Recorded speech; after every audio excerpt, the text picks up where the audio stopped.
네, 시청자 여러분 안녕하십니까? 출발 성공투자 후반부 이어가겠습니다. 어이제입니다. 안녕하세요. 이혜은입니다. 간밤 미국 증시 매크로 데이터의 힘에 입어서 3대 지수 모두 상승으로 마무리했습니다. 글로벌 원샷 함께 보시죠. 3대 지수가 모두 상승으로 마무리했던 하루였습니다. 고용지표의 힘이 가장 컸는데요. 신규 실업수당 청구 건수가 늘어나는 모습을 보여줬습니다. 전월치 대비도 늘어났고 무엇보다도 월가의 전망치보다도 큰 폭으로 증가했다라는 것이 고용시장의 둔화세를 확인시켜줬다라는 점에서 시장이 상승으로 마무리를 했고요. 다우존스 지수는 올해 들어서 최장 랠리를 이어나가고 있습니다. 무엇보다도 0.85% 3대 지수 중에 가장 큰 폭의 상승을 만들어냈던 다우존스 지수였고요. 나스닥 지수와 S&P 500 지수도 출발 자체는 조금 불안한 듯 했습니다만 고용지표와 또 영국에서 들려온 소식에 3대 지수가 모두 상승으로 마무리를 할 수가 있었습니다. 영란은행이 6월에 인하 가능성을 솔솔 풍기는 발언을 내놨습니다. 앤드류 베일리 총재가 올 몇 분기 내에 인하를 단행할 수 있고 시장의 예상치보다 조금 더 큰 폭의 인하를 할 수도 있다라는 이야기를 내놓은 건데요. 이렇게 매크로 데이터들이 함께 받쳐주다 보니까 3대 지수가 계속해서 달려나가는 가운데 다만 조금 아쉬웠던 것은 엔비디아와 같은 반도체 종목들은 함께 그 수혜를 누리지 못했다라는 점입니다. 아무래도 ARM의 실적 발표 이후에 약간의 불안감이 작용을 하고 있는 것이고요. 장 후반으로 갈수록 낙폭을 회복하는 모습을 보여줬습니다만 반도체 종목들 거의 대부분이 내림세를 나타내는 모습도 보여줬습니다. 엔비디아 역시도 1.8% 적지 않은 폭의 낙폭을 보여줬고요. 간밤에는 30년물의 입찰도 진행이 됐는데 어제 있었던 10년물 입찰의 경우에는 그다지 좋은 모습을 보이진 못했습니다. 그런데 30년물은 입찰 호조를 보이면서 국채금리 수익률 30년물 입찰 이후에 모두 내림세를 나타내는 것도 확인이 됐습니다. 지금 미국은 대선 국면이죠. 트럼프 후보가 암호화폐 지지한다라는 발언을 내놓으면서 비트코인, 이더리움 같은 주요 암호화폐들이 모두 오름세를 보여줬습니다. 비트코인은 62,000달러 선까지 회복세를 나타내고 있고요. 장 마감 후에 발표가 됐던 메러선 테크놀로지 같은 비트코인 관련 종목들 실적 발표 나쁘지 않게 나오면서 또 추가적으로 시간 후에서 상승 만들어내는 모습도 살펴볼 수가 있었습니다. 오펙 플러스가 감산을 지속할 것이다라는 우려감이 다시 고개를 들고 있습니다. 이에 따라서 WTI 원유 선물 간밤에 0.5%가량 상승하면서 다시금 80달러 선을 목전에 두고 있는 모습 확인이 되고 있고요. 최근에 매그니피센트 7 종목들은 각각의 이슈에 따라서 종목별로 표정이 상당히 엇갈리는 모습을 보여주고 있습니다. 일제히 오름세를 보여주는 경우가 굉장히 드문 요즘인데 애플과 테슬라를 보면 그 표정이 극명하게 드러납니다. 애플 같은 경우는 간밤에 데이터 센터 AI 자체 칩 지금 현재 탑재할 예정이다라는 블룸버그 통신의 소식통을 인용한 보도가 나오면서 1%가량 상승을 만들어냈다면 테슬라는 또 여러 가지 위기에 직면해 있습니다. 검찰 조사도 재차 받고 있고요. 거기다가 주요 임원들이 테슬라를 떠나면서 쓴소리를 아끼지 않고 있는 모습입니다. 테슬라에는 당연히 하방 압력으로 작용을 했고요. 1.6% 또 한 번의 주가 하락을 면치 못하고 있는 테슬라입니다. 아마존은 굉장히 또 놀라운 모습을 보여주고 있는데 주가 상승에 기염을 토하고 있습니다. 올타임 하이, 그러니까 역사적인 최고가를 장중에 경신해내는 모습을 보여줬고요. 마감가의 경우에는 190달러 조금 아래쪽에서 움직이는 모습을 보여줬습니다만 장중 한때 190달러 선도 넘어서는 모습을 보여줬습니다. 이제는 시총 2조 달러를 향해서 나아가고 있는데 0.8% 주가 상승으로 마무리했습니다. 우리가 골프 좋아하시는 분들은 아마 이 용어가 굉장히 익숙하실 겁니다. 곳곳에 위치해 있는 장애물을 해저드라고 하죠. 다음 주에 있는 CPI에 대한 경계감은 여전히 주의를 하셔야 되겠습니다. 제프리스라던가 JP모건 등에서는 지금 고용지표 자체는 긍정적으로 받아들일 만한 수준으로 나왔지만 일단 CPI 우리가 경계감 갖고 지켜봐야 한다라는 메시지도 내놓고 있습니다. 잠시 후에 CPI 전망치도 기관별로 어떻게 나왔는지 한번 체크를 해보도록 하겠습니다. 고용지표, 우리가 미국인들의 실업에 기뻐하면 좋은 모습은 아니겠습니다만 일단 가까이서 보는 비극, 멀리서 보면 일단 우리는 안도합니다. 금리 인하에 조금 더 가까워졌다라는 시그널이기 때문인데 주간 신규 실업수당 청구 건수가 발표치로 살펴봤을 때 전월보다 2만 2천 건가량 늘어난 23만 1천 건으로 발표가 됐고요. 예상치도 크게 상회하는 모습 함께 보고 계십니다. 거기다가 계속 실업수당 정구, 2주 연속으로 실업수당을 받고 있는 인원을 나타내는 거죠. 이전 전월보다 1만 7천 건가량 늘어나는 178만 5천 건으로 발표가 됐습니다. 예상치보다는 조금 낮기는 했습니다만 여전히 고용시장이 둔화되고 있다라는 시그널을 이 지표를 통해서 확인할 수가 있었고요.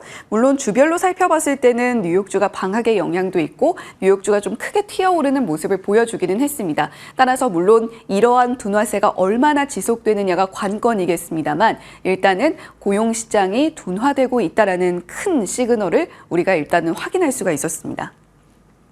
자, 그렇다면 가까이서 보지 말고 한 발 물러서서 봤을 때 과연 우리가 이 데이터를 어떻게 봐야 될지 번스타인에선 이런 코멘트를 내놨습니다. 실업급여 청구는 노동시장의 선행 지표인데 다시 예전으로 돌아왔다. 그러니까 굉장히 긍정적인 고용지표다라고 해석해 볼 수 있겠다라는 말을 내놨고요.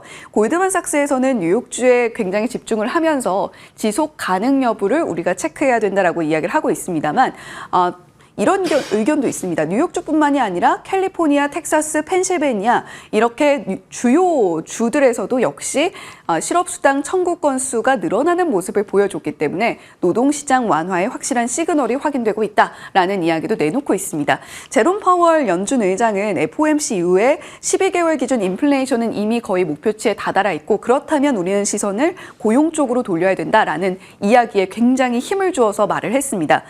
간밤에 나온 연준 인사의 발언도 체크를 해본다면요. 고용시장 코멘트 역시 전해졌습니다. 고용이 사실 우려할 상태에 가까웠다는 증거는 없다. 고용시장이 둔화세가 확실하게 확인이 된다면 빠르게 금리 인하가 가능하겠으나 그 정도는 아니다라는 코멘트를 내놓은 거죠. 비둘기파로 분류가 되는 위원인데 상당히 신중한 의견을 나타냈다라는 점은 참고를 해보셔야 되겠습니다. 자, 그렇다면 조금 더 멀리 가보겠습니다. 영란은행으로 시선을 옮겨보면 기준금리 6차례 연속으로 동결을 했습니다.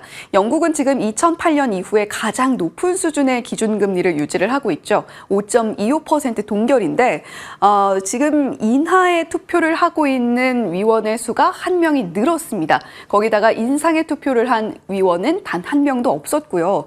그런 의미에서 이제 6월이 되면 영란은행이 금리를 먼저 인하할 수도 있겠다라는 기대감이 솔솔 풍겨오고 있는 겁니다.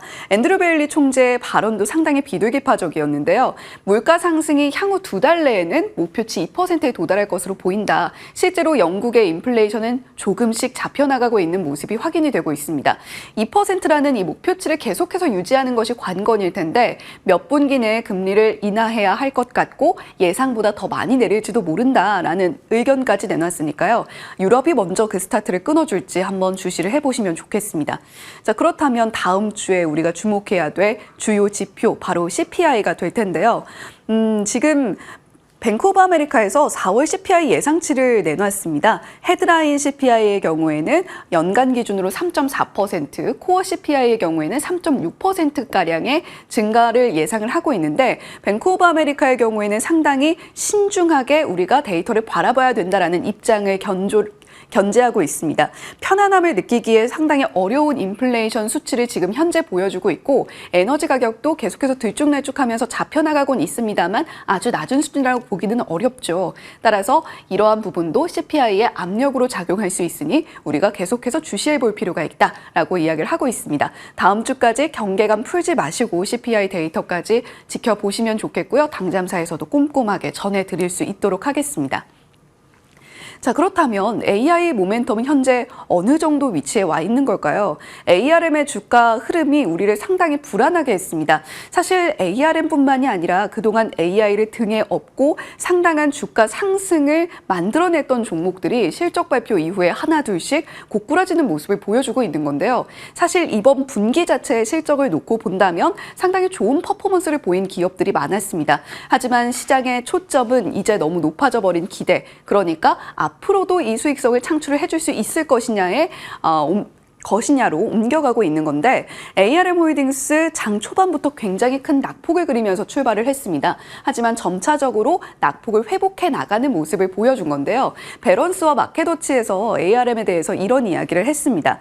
저가 매수 기회에 다다랐다. 마켓워치의 경우에는 우리가 ARM 실적을 볼 때 주요하게 살펴보는 게 로열티 매출과 라이선스 매출인데 라이선스 매출의 전망이 로열티 매출 전망을 앞지르고 있다. 그것이 의미하는 것이 무엇이냐라고 한다면 미래 상승 가능성을 시사하고 있는 것이다. 따라서 ARM에 대한 기대 내려놓지 않아도 좋다라는 이야기를 내놓고 있는 겁니다.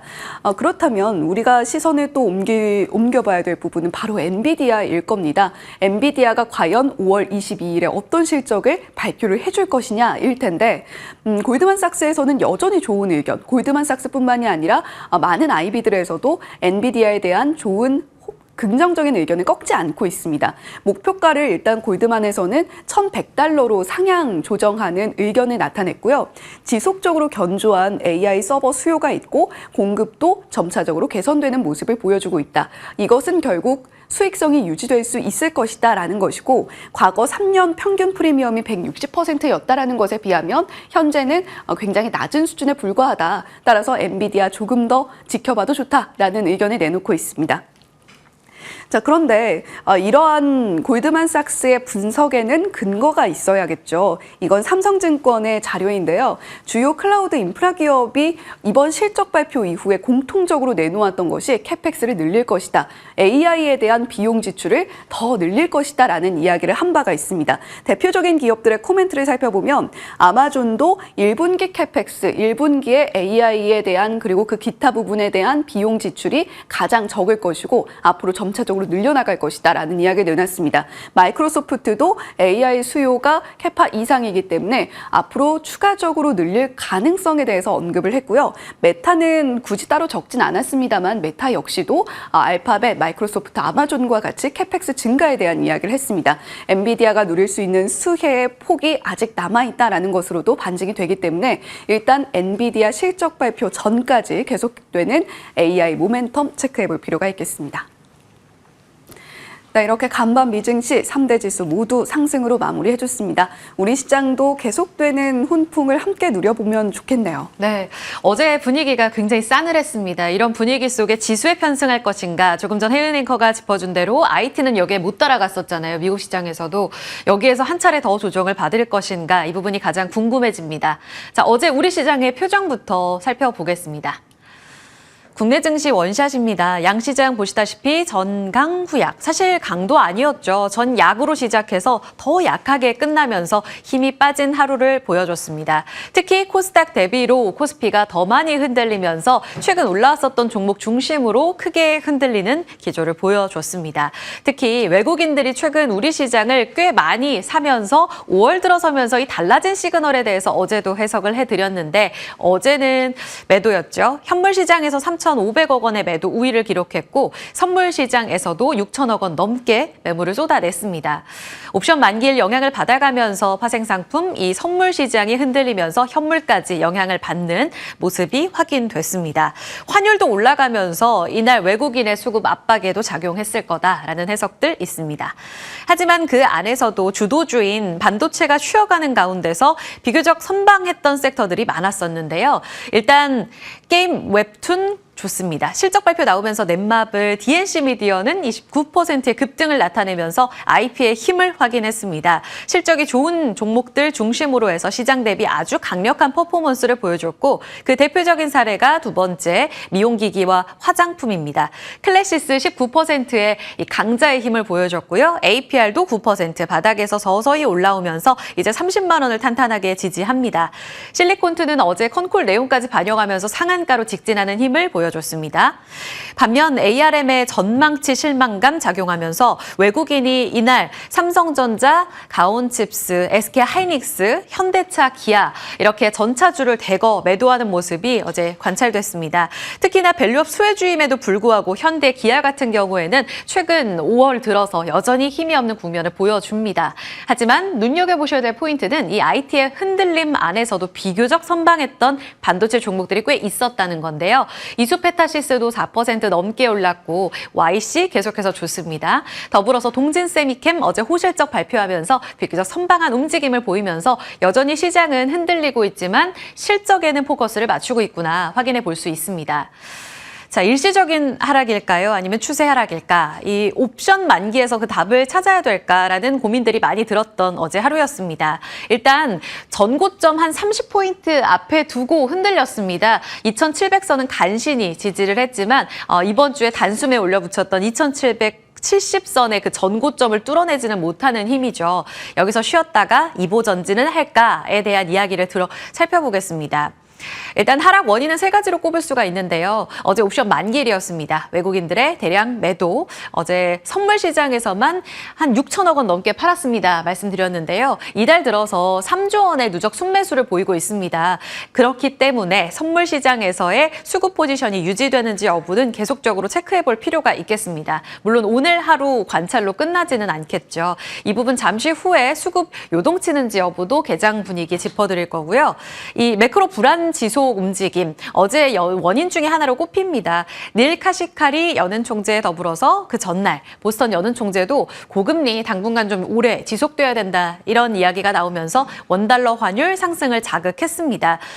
엔달러 환율도 같이 올라가면서 원화만 약세는 아니었다라는 측면에서 다시 한번 매크로 불안감이 계속 지속되고 있구나를 살펴볼 수 있는 대목이었고요. 이 부분은 지표의 추적 관찰이 필요하겠죠. 앞서 혜은 앵커가 짚어드린 대로 다음 주 CPI 발표 있습니다. 다행히도 좀 꺾이지 않을까 하는 컨센이 형성되고는 있는데 지켜봐야 될 거고요. 세 번째 이유는 미국의 ARM 실적 가이던스 실망감, TSMC, AMD, 이번에는 ARM까지 대표하고 있는 AI 반도체 종목들이 헤드라인 넘버가 좋더라도 전망치에 대해서 다소 좀 실망스러운 혹은 보수적인 가이던스를 제기하면 이와 여지없이 흔들리는 모습을 보여주고 있습니다. 그간 AI 계속해서 미래 낙관론을 당겨오면서 올라갔던 반도체 종목들이 강한 상승을 보였는데 이 부분이 확실히 많이 올라왔구나. 이에 미래 성장성과의 괴리를 좁혀가는 움직임이 계속 지속되고 있습니다. 그래서 이 부분도 잠시 후에 주도주가 한 차례 더 흔들리게 되면 혹은 오늘은 또 반동을 도모하게 되면 이 부분에 대한 해석 살펴볼 거고요. SK증권에서는 이 중에서 옵션 만기일 수급 효과로 하락 원인을 꼽고 있습니다.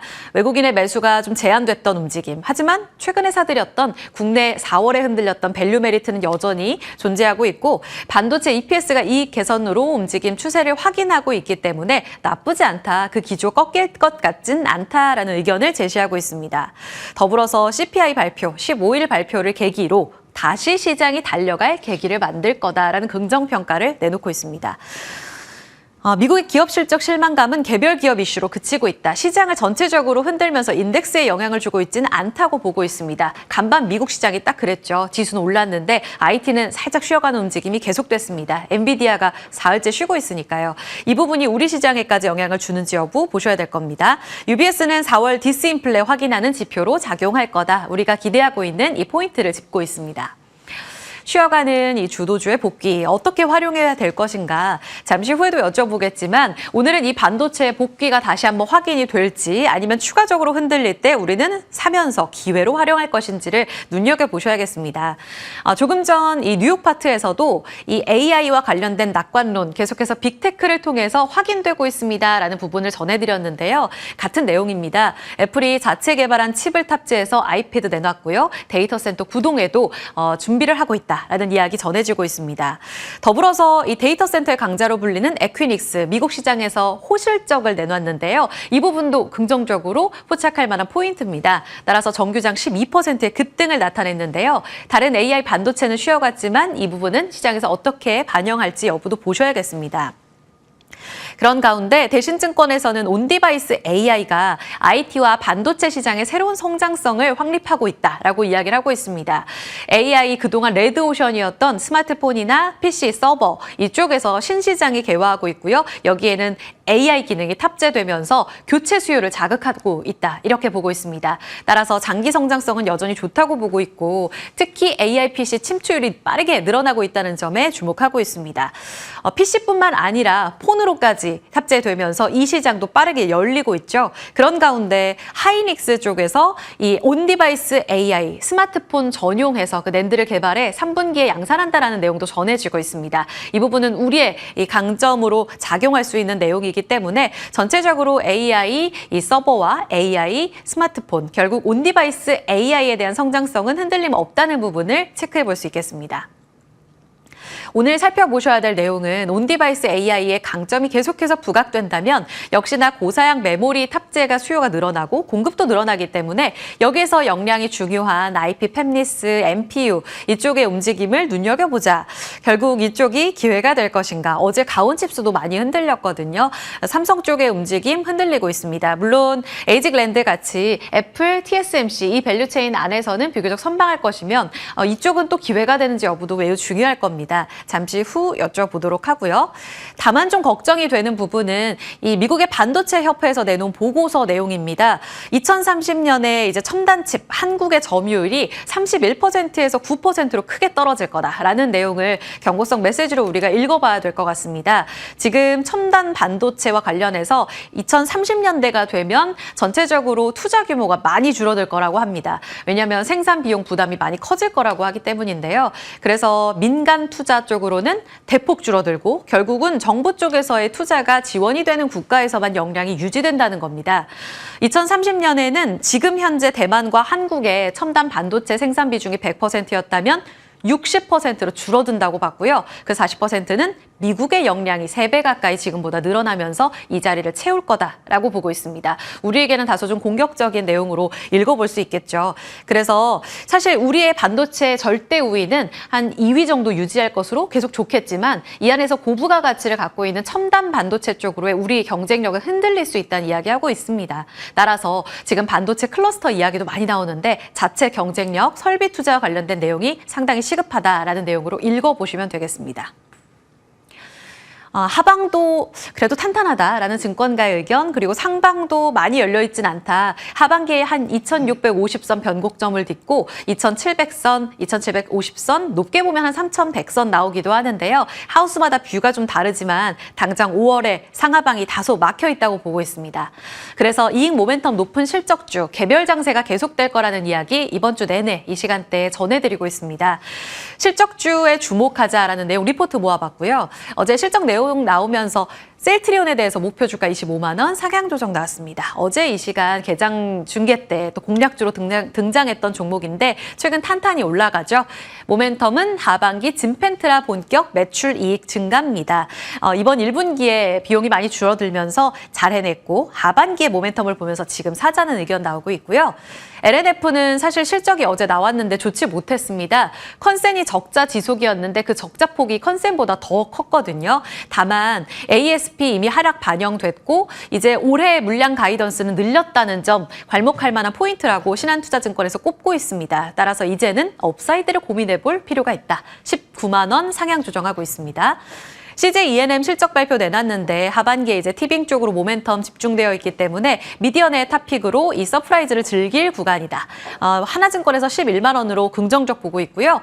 셀트리온과 같은 맥락으로 바이오 5월 내내 보셔야겠는데 실적이 나오는 바이오 안에서는 SK 바이오팜 증권가의 호평 나오고 있습니다. 좋지 못한 쪽으로는 카카오, LGU 플러스 목표가 하향 조정 리포트 나와서 변동성 보셔야겠고요.